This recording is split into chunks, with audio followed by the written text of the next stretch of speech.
সুপ্রিয় দর্শক শ্রোতা ভাই বোন, আজ আমরা কোরবানির অত্যন্ত গুরুত্বপূর্ণ একটি মাসআলা নিয়ে কথা বলবো ইনশাআল্লাহ বিইذনিল্লাহ। আর সেটা হলো, আমাদের অনেক ভাই বোন যারা ইউরোপে অথবা পৃথিবীর বিভিন্ন প্রান্তে অবস্থান করছেন, তারা কোরবানির আগে অনেকেই বিভিন্ন শপে গিয়ে চুক্তি করে থাকেন যে আমি তোমার কাছ থেকে একটি পশু ক্রয় করলাম অথবা অমুক পশুটি কিনলাম, ঈদের দিন এই পশুটি জবে হবে এবং এতে যে পরিমাণ গোশত হবে সেই গোশতগুলো হিসেব করে মেপে আমি তার মূল্য তোমাকে পরিশোধ করব।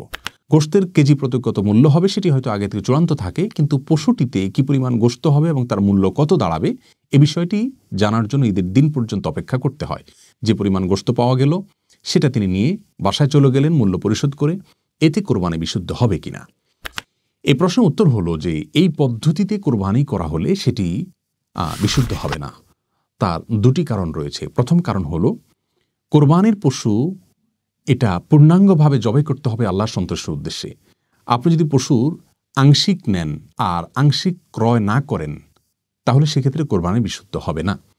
আমরা জানি এই পদ্ধতিতে যারা কোরবানি করে থাকেন তারা কোরবানির পশুর মাথা, পায়া বা এটার ভুঁড়ি বা বিভিন্ন অংশ এগুলো তারা নিচ্ছেন না, তারা শুধু গোশতগুলো নিয়ে যাচ্ছেন আর এগুলো বিক্রেতার কাছে থেকে যাচ্ছে।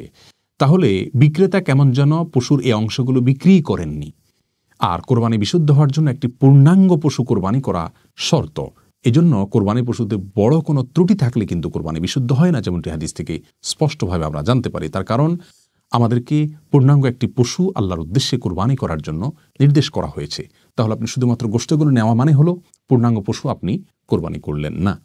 আর দ্বিতীয়ত, কোরবানির পশু জবে করার আগে আপনি তার মূল্য নির্ধারণ করতে হবে।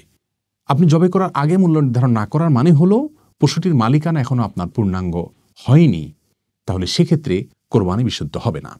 এ বিষয়ে মারকাজুল ফতোয়া ইসলাম ওয়েব সহ বিশ্বের বিভিন্ন বড় বড় ফতোয়ার ওয়েবসাইটে মুফতিগণের ফতোয়া রয়েছে এবং মিশরের অনেক মুফতিগণের ফতোয়াও রয়েছে। আরাবিয়ান স্কলারদের মধ্যে থেকে সৌদি আরব অনেক বড় বড় উলামা ইকরামের ফতোয়া রয়েছে।